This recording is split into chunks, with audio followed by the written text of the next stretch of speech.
né? É, nós teremos hoje, né, mais um grupo apresentando. O grupo da semana passada era para ter postado, o combinado é esse, né? Você tem o dia da sexta-feira em que, se estivéssemos no presencial, vocês fariam a apresentação naquele dia.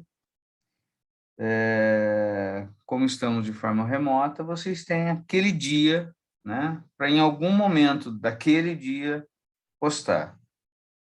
O grupo me disse que aconteceram alguns problemas técnicos e coisa e tal, e eles acho que entregaram na quarta-feira de maneira definitiva, né? E aí eu acabei postando ontem, mas eu peço que todos assistam, né? Eles fizeram um seminário, eu mesmo comecei a assistir e não fui adiante, assisti uns 5, 10 minutos, e eu preciso agora assistir, né, a apresentação toda, até para poder avaliar também. Mas eu pediria que isso fosse um combinado entre nós, né, que fosse uma prática do curso, né, além da gente prestigiar os nossos colegas, a gente tem a oportunidade também de aprender, né, já que nós vamos ter a apresentação de um capítulo que não ficou sob a nossa responsabilidade, tá bom? Então, não leiam só o capítulo de vocês, né, e se preparem só em cima daquele mandamento, né? Ouçam os colegas, porque isso dá uma visão do todo, né? Que é uma visão bastante interessante apresentada pelo Frame. Como eu disse a vocês, eu tenho críticas a ele, mas isso não impede que eu reconheça as qualidades também, tá bom? É isso. Vamos lá, então. Eu deixei um texto para vocês. Semana passada nós falamos a respeito de Sócrates, né? E semana retrasada nós falamos a respeito dos sofistas e do problema do relativismo. E eu achei por bem, né, a gente fechar esse primeiro momento, né, já que a gente fez um contraponto entre aqueles que valorizavam a retórica como técnica, que valorizavam simplesmente o ganhar os debates, né, sem nenhum compromisso com a verdade.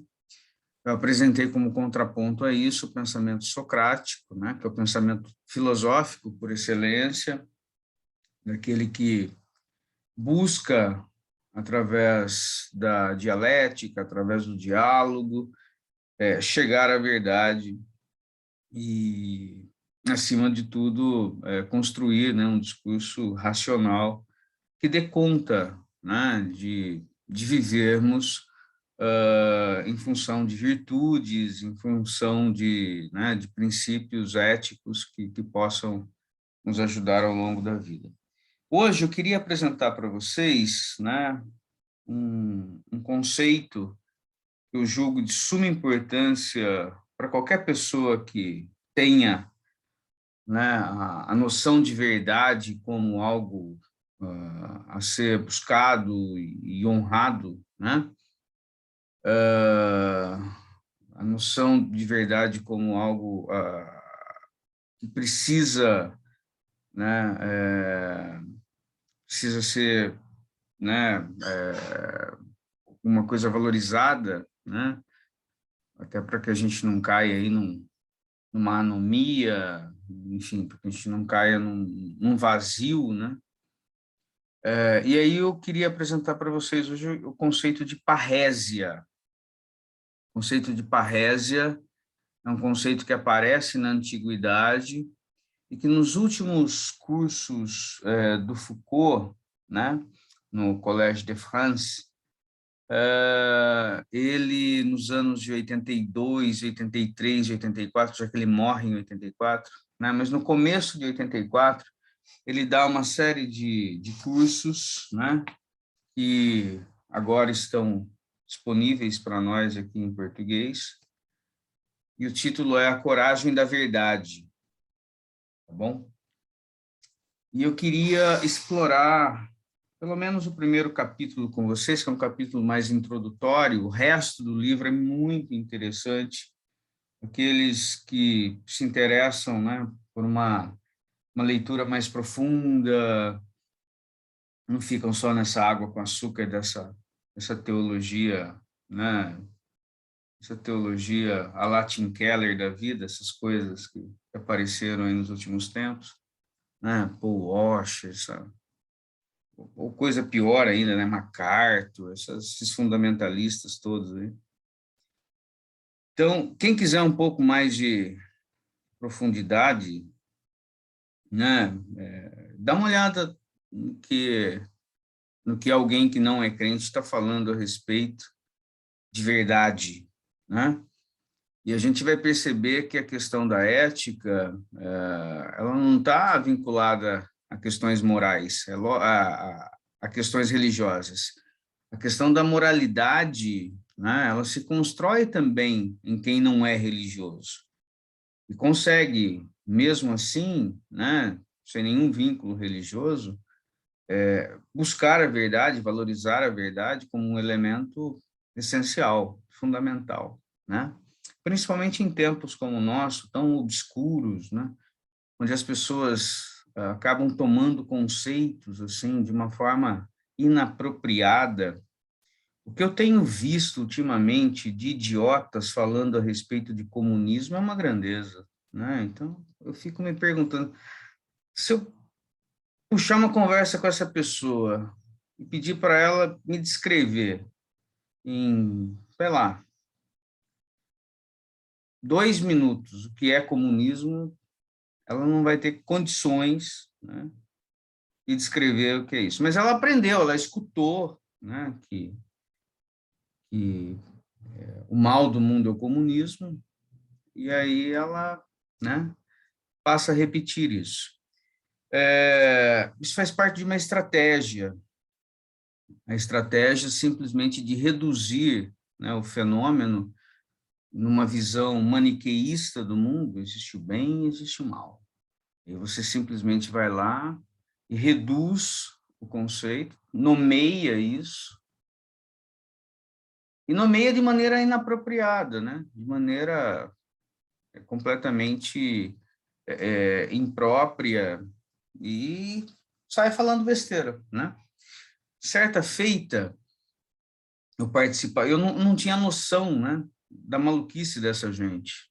No ano passado, antes da pandemia, teve uma reunião do presbitério e eu perguntei para um candidato, né, uma questão racial, já que ele é um pastor, ele é hoje, né, um pastor negro, na época ele era um candidato. Perguntei sobre essas questões, né, no Brasil e coisa e tal, e de repente ele me sai com uma resposta assim, né, porque na época do PT, o comunismo, meu Deus. E aí eu, na condição de professor, não poderia me calar diante daquilo, afinal de contas, independente de gostar ou não gostar do governo do PT, chamar o governo do PT de comunista é uma prova evidente da falta de conhecimento histórico e conceitual, né, das coisas. Porque nunca se ganhou tanto dinheiro no sistema bancário quanto no governo do PT. Então, um governo que promove o desenvolvimento do sistema bancário dessa maneira não pode jamais ser chamado de comunista, por uma questão óbvia, né? Quem fala isso não sabe exatamente como funciona o sistema comunista, né? Acha que pode reduzir, né, esse fenômeno histórico gigantesco, né? Independente de gostar ou não, não é essa a questão. Você não pode pegar um conceito histórico e reduzir isso, né? Né? E aí ele disse isso, e eu lembro que eu fui tentar corrigi-lo, e aí as Marias, né, da ordem de plenário, né? Fora de ordem, fora de ordem, fora de ordem, fora de ordem. Como fora de ordem? Né? Você vai deixar uma mentira dessa sendo propagada pela boca de um pastor? Um pastor não pode compactuar com a mentira. Ele não pode compactuar com o erro. Ele pode errar por ignorância, não conhecer, mas a partir do momento que ele é orientado, ele tem acesso à verdade, ele não pode ficar falando besteira. A ignorância na boca do pastor, ela não é desejável, mas ela é possível. Mas ele é amigo da verdade. Então, quando você se mete a falar coisas que não sabe e fica fazendo propaganda ideológica a partir, né, daquilo que você aprendeu com o Olavo de Carvalho, com esses lunáticos que estão aí, você tem uma falta de compromisso com a verdade, né? Então, isso é só um exemplo, né? É só um exemplo de como as coisas funcionam.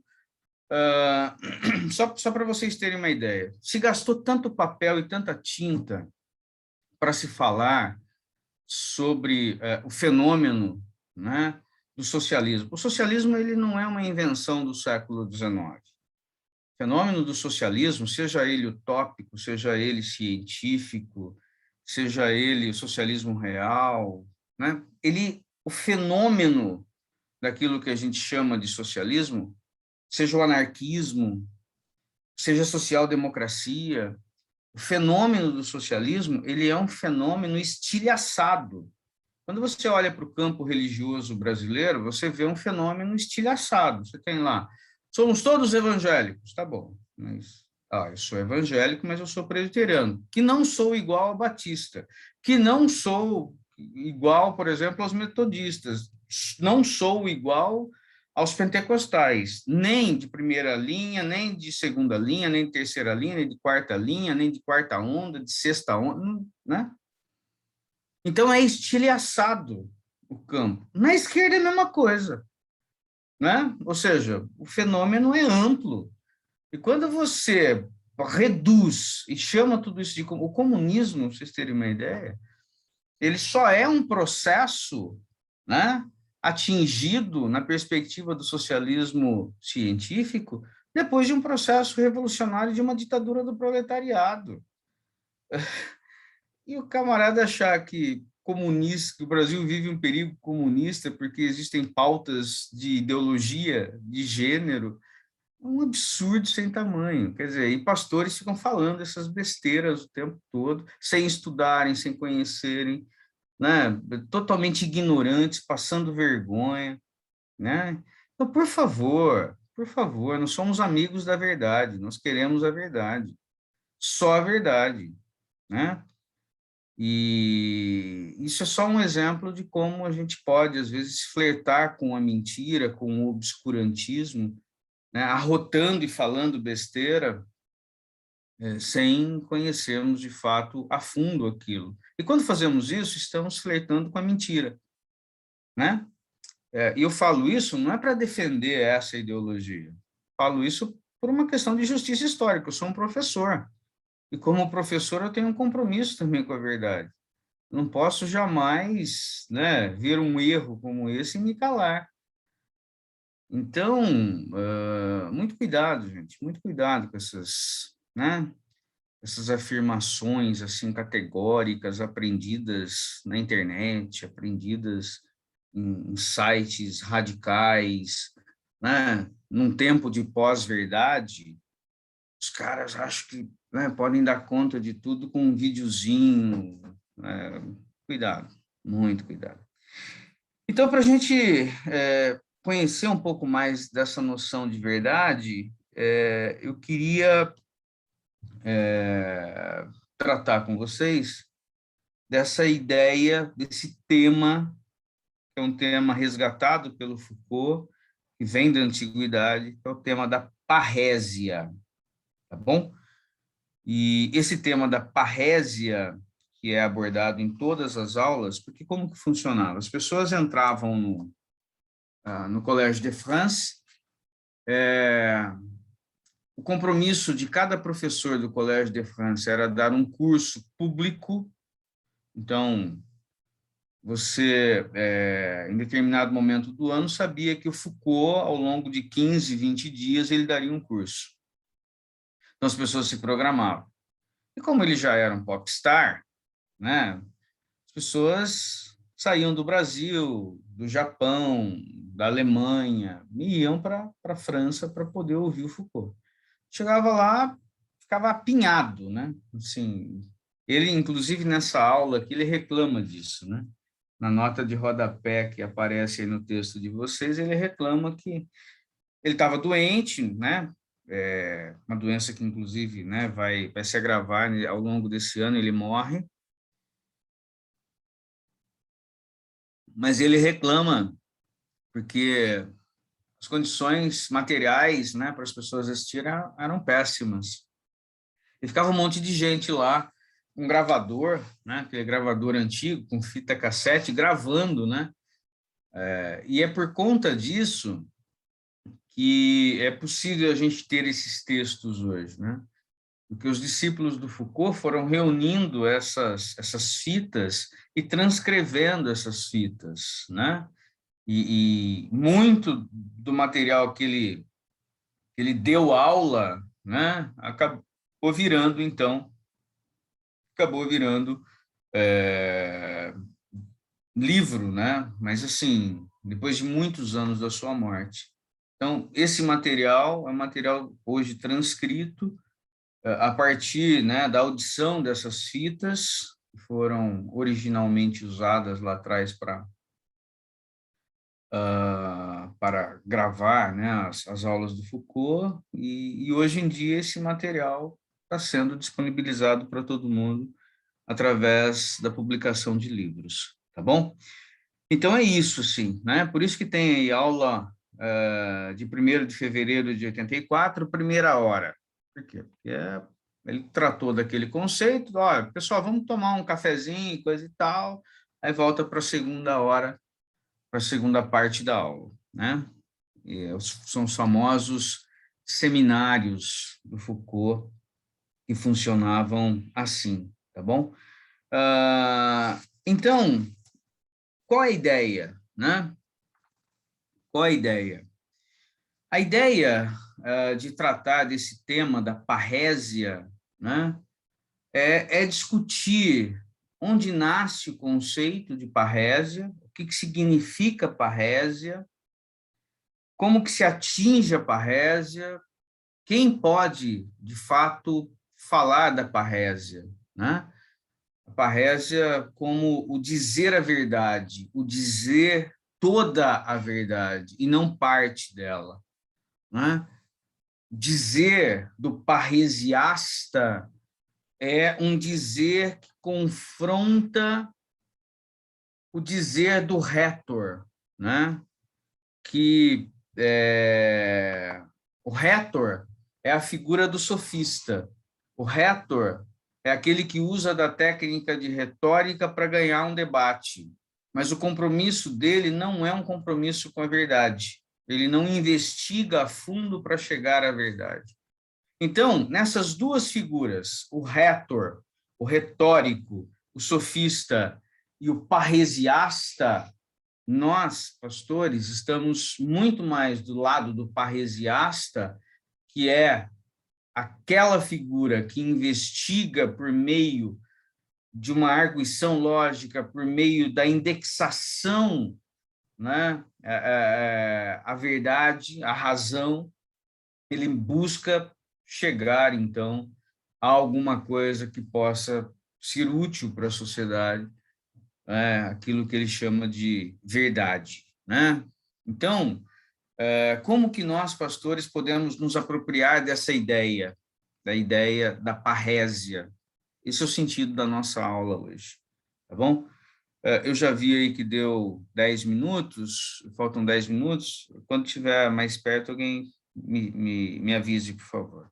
Então, na página 4, segundo parágrafo, eu vou lendo aqui com vocês, peço que vocês acompanhem aí, eu vou destacando partes do texto, e a gente vai, então, esmiuçar um pouco o pensamento do Foucault sobre a parrésia. Ele diz assim: este ano gostaria de continuar o estudo da fala franca, da parrésia, como modalidade do dizer a verdade. Então, ele já vinha desenvolvendo isso nos anos anteriores, 82, 83. Para aqueles de vocês que não estiveram aqui no ano passado, recapitulo a ideia geral.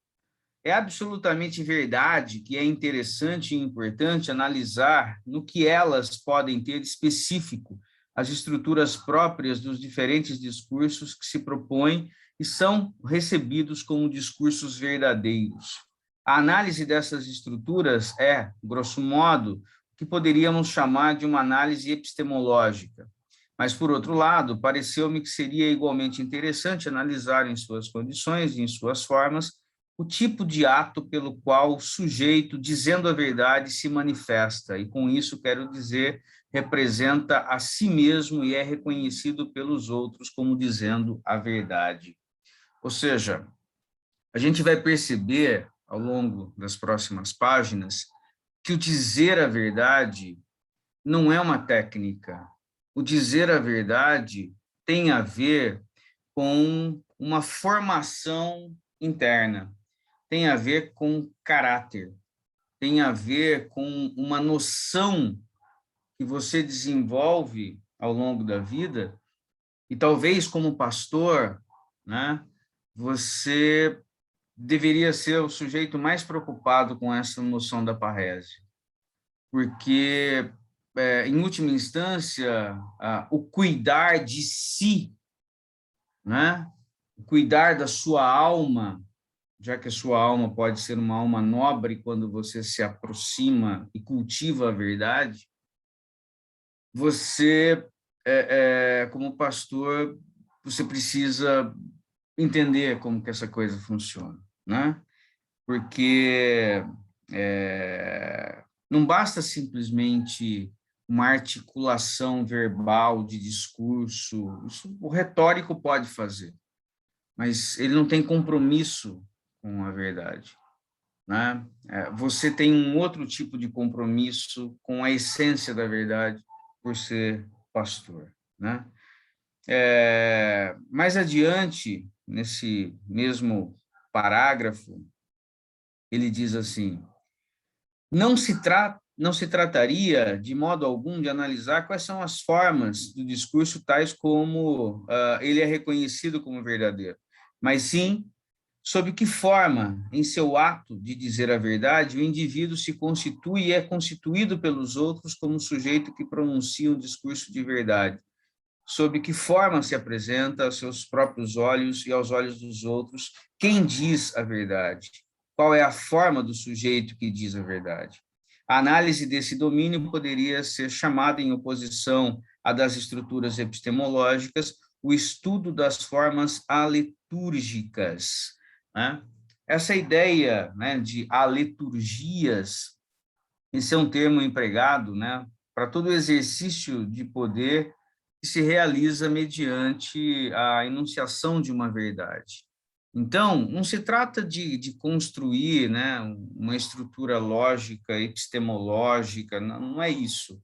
Se trata exatamente do ponto de vista alitúrgico de você tentar, né, compreender como que a verdade se manifesta, né? Quais são os procedimentos que levam à verdade.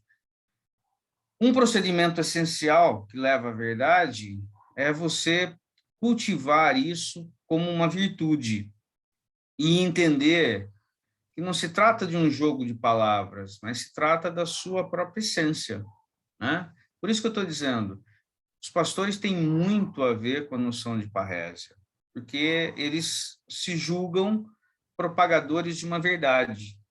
Eles são aqueles que anunciam uma verdade.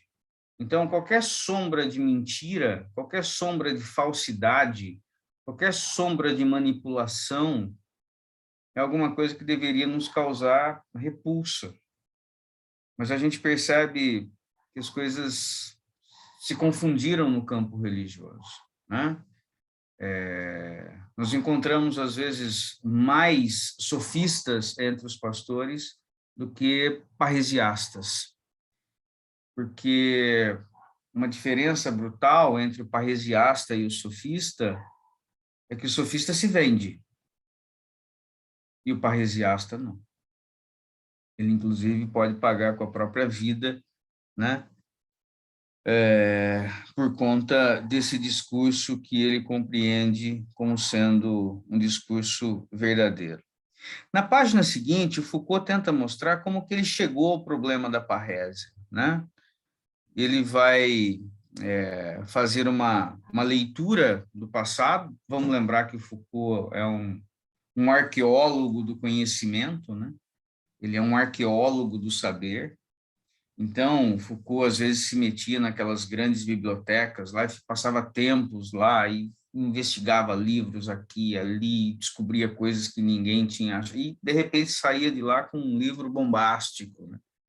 Foi assim com As Palavras e as Coisas, foi assim com Vigiar e Punir, foi assim com tantos e tantos livros que ele publicou ao longo da sua vida, né? Então, ele se depara com esse conceito na antiguidade. Ele vem, né, tentando retirar a tinta que foi colocada sobre esse conceito. Nesse sentido, ele faz um trabalho não só filológico, mas muito parecido com o trabalho do exegeta, né? É aquele que volta e tenta analisar aquele conceito, mas ele não se prende só à palavra. Esse é o erro, por exemplo, do método histórico-morfológico, né? As palavras são vivas e os caras querem analisar palavras mortas, né? Então, as coisas não funcionam assim. Não? Como captar a mudança do conceito no seu movimento, né? E aí você está numa outra chave de interpretação. Então, nesse sentido, né, o Foucault olha para a parrésia, muito provavelmente ele descobre a parrésia lendo, né, um sujeito que ele cita mais adiante no curso. Esse sujeito depois ficou muito famoso, é o Sloterdijk, tá?